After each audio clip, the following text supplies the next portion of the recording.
জীবন চলার পথে অনেক সময় হেসে উত্তর দিয়ে চলে যেতে হবে। কিছু পরিস্থিতিতে জবাব দেওয়ার মতো শব্দ থাকার পরও মুখে নীরবতাকে আপন করে নিতে হবে। যদি আপনি প্রত্যেকটা জায়গায় উত্তর দিয়ে জিততে চান, আপনি বারবার হারার দিকে চলে যাবেন। আপনি যদি প্রত্যেকটা জায়গায় রিঅ্যাকশন দিয়ে জিততে চান, আপনার মন বারবার ভেঙে যাবে। সেজন্য কিছু কিছু পরিস্থিতিতে কঠিন বিষয়, কষ্টের বিষয়ও হাসি দিয়ে উড়িয়ে দেওয়ার চেষ্টা করবেন, রবের উপর ভরসা করে। কিছু কিছু জায়গায় পেট ঝগড়া না লাগার জন্য নীরবতাকে আপনি আপন করে নিবেন।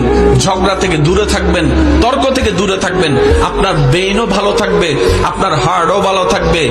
আপনি রবের সন্তুষ্টির জন্য যেই সব বিষয়ে ধৈর্যকে আপন করে নিবেন, একদিন না একদিন সেই বিষয়ে উত্তর আপনার আর মুখ দিয়ে দেওয়া লাগবে না। আল্লাহ এমন সিস্টেম করে দিবেন, সেই ব্যক্তির কাছে উত্তর অটোমেটিক পৌঁছে যাবে রবের পক্ষ থেকে। বলেন সুবহানাল্লাহ।